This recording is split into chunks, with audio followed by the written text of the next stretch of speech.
Hi, and welcome back to this week's Parsha Shir on Sefer or Gedalyahu.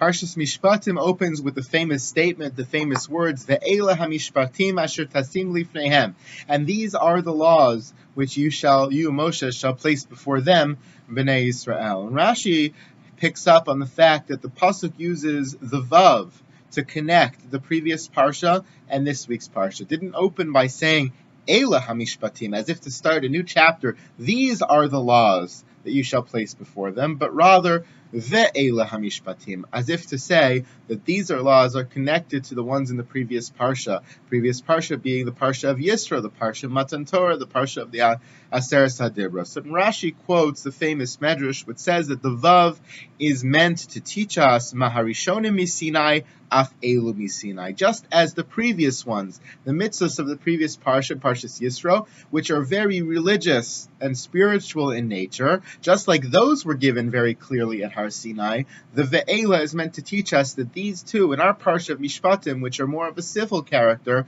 are also mitzvahs that were given by HaKadosh Baruch Hu at Har Sinai. They aren't just rational things that a human being could come to logically on their own. They might be, but they are also laws that are endowed with tremendous sanctity and given by HaKadosh Baruch Hu himself. Excuse me. So the Vav connects these two parshios, and there's a whole host of questions about the Ve'ela and the connection between Yisro and the Mishpatim, the civil laws and the religious laws, but there's actually a different Ma'amar Chazal altogether, which on the surface seems not to connect the two parshios, but actually to contrast them. The Medrash Rabbah says, Ve'ela HaMishpatim, our parsha says Ve'ela Mishpatim, and Vayihi Bayom HaShlishi B'Yos HaBoker, and in the previous parsha of Yisro at Matan Torah, it says that on the third day after their preparation, in the morning, the Torah was given. The Medrash concludes from these two statements, Baboker Nitna HaTorah, Uba'erev Nitnu HaMishpatim. A very strange statement, which is that Parshas Yisro, Matan Torah, the giving of the Aseres HaDibros, happens in the Boker, in the morning. Whereas Parshas Mishpatim, the civil laws, which are given at Har Sinai as well, are given not in the Boker, not in the daytime, not in the morning, but Ba'erev, in the evening. While on the surface, this medrash is contrasting Yisro Mishpatim, Erev and Boker. I think if we understood this medrash correctly, we'll come to understand that it's actually trying to teach us the connection, the comparison, the complementary nature of Yisro Mishpatim, and coming to illustrate yet another representation of Ve'ela HaMishpatim, the correlation between the two parshios. The Or Gedalyahu sets out in this week's Mamar to try to explain the contrast of Boker and Erev, Yisro and Mishpatim.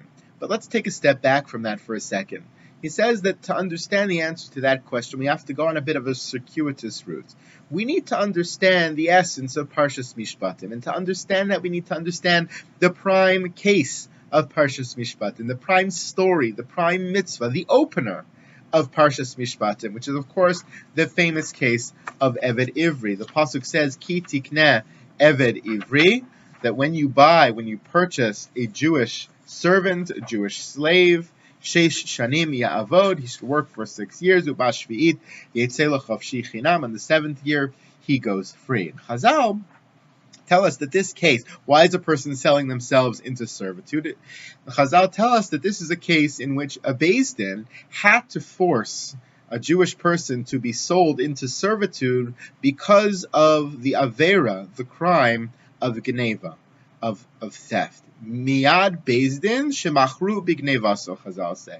Chazal say that this is a case of an Eved Ivri who sells themselves into servitude because of the committing of the Avera of Geneva.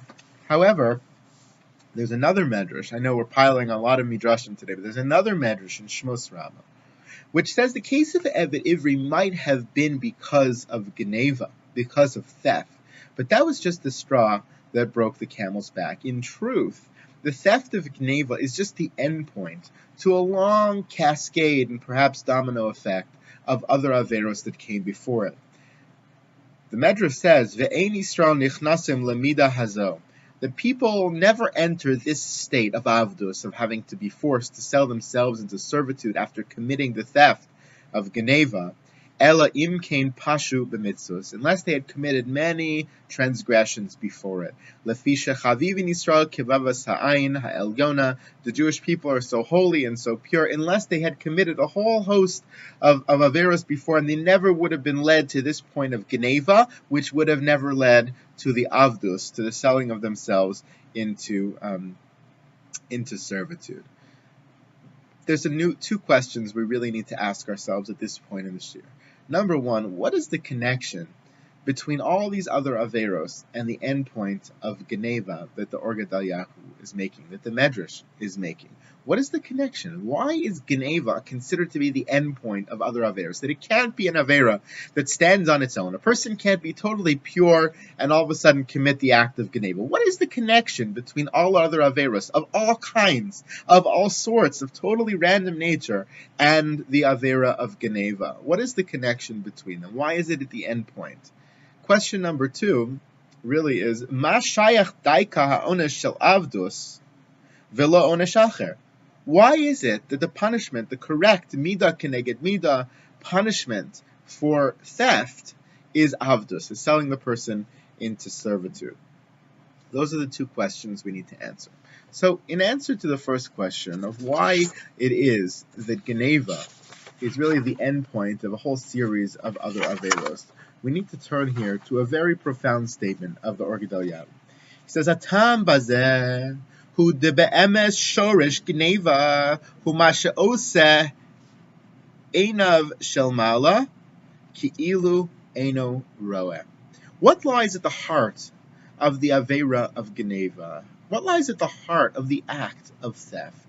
In order to be able to steal something, a person has to be able to say that the ayin haroeh, the great seeing eye, the all-knowing nature of a Kadosh Baruch Hu is not present.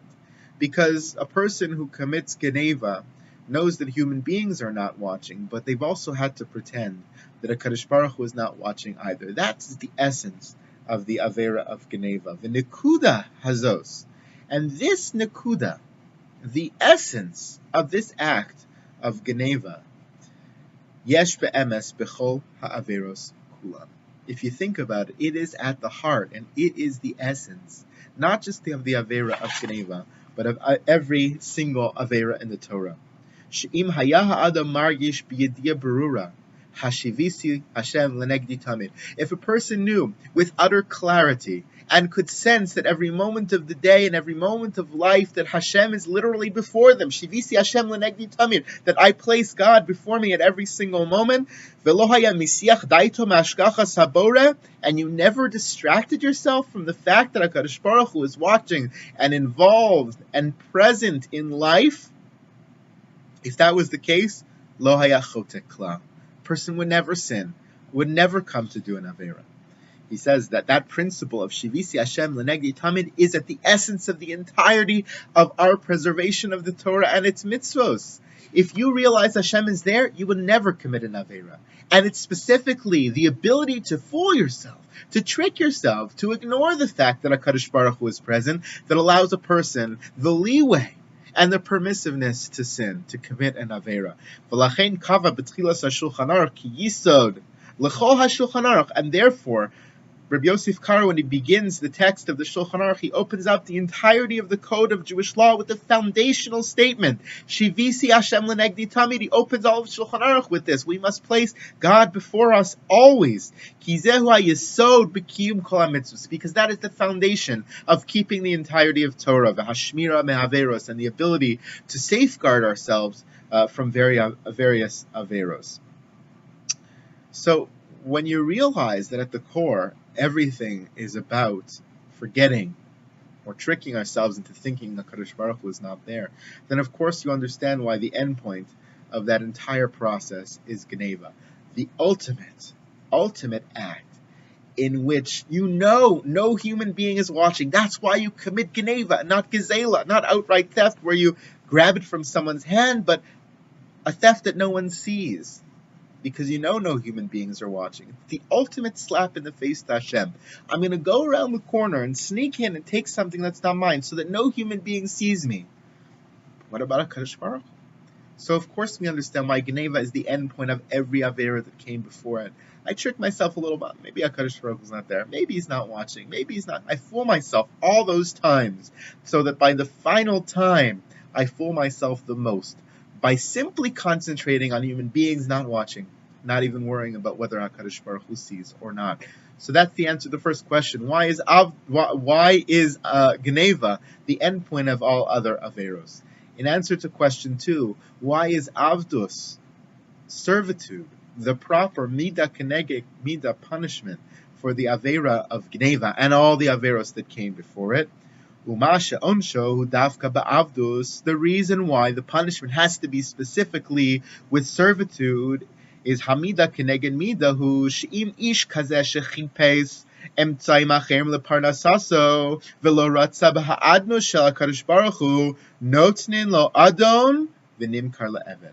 If a person can recognize that there is an Adon, there's a master, there's a HaKadosh Baruch Hu, an Ayin Roeh, an eye that's constantly watching, then the punishment is you go into servitude and receive an Adon, a human master that will be on top of you all the time, that will be watching you all the time, that will be responsible to you and you responsible to him all the time and in your face all the time as a visual, tangible, concrete, physical reminder in this world that there is an Ayin Roeh. And if you can understand that in the midst of your servitude, you will also come to realize that there's an ultimate Ayin Roeh of the Adon HaAdonim, of the greatest master of all, and that is, of course, HaKadosh Baruch Hu. So we now understand why Geneva is the endpoint of all Averos, and we now understand why Avdus is the appropriate punishment for the Avera of Geneva, or truthfully, for the Avera of ignoring the eye, the seeing eye of HaKadosh Baruch Hu. Now we are left with only one question. We can go back to our original question of why is it that Parshas Yisro, Matan Torah, represents Boker, and Parshas Mishpatim, the Parsha of Avdus, the Parsha of Eved Ivri, represents Erev, evening, darkness. The Gedalyahu says, Baboker nitna Torah u'ba'erev nitna Mishpatim. Erev pirushahu ta'aroves. The word Erev, evening, comes from Irbuvia, from ta'aroves, from a mixture, twilight, dusk. Evening time is a little bit light, a little bit of darkness. Ki ba'erev yesh irbuv or v'choshech. However, in contrast, Boker, morning, is as clear as day, literally. Uboker nikrak she'akol bebehirus v'yachol levaker bein ha'taroves. Boker comes from the word levaker, to distinguish. In the morning when the light comes, you can finally distinguish between things. Erev represents cloudedness, lack of clarity. Boker represents ultimate clarity. Gedalyahu says it's exactly why Parshas Yisro is associated with Boker and Mishpatim is associated with Erev. Because at Matan Torah, the revelation of HaKadosh Baruch Hu was so strong, the Anochi Hashem Elokecha was so in the face of the Jewish people, they couldn't help but see Hashem. They couldn't help but see HaKadosh Baruch Hu was literally a part of them, and before them, everything was as clear as day. However, Parshas Mishpatim represents the reality of real life. And the reality of post-Matan Torah, the reality of real life is that things are not always so clear. That we live in an Irbuvia, we live in Erev, where there's shadows and there's darkness and there's light, and we can't always tell what's there. We certainly can't always tell that HaKadosh Baruch Hu is there. He's not there all the time, physically, tangibly present as much as he was at Har Sinai. And it's because of that that we come to forget his presence. Because of that we come to fool ourselves into thinking that there's no Ayin Roah, that there's no eye watching us, there's no eye seeing us, which leads us into every Avera, which leads us into Geneva, which leads us into Avdus, the essence of Parshas Mishpatim.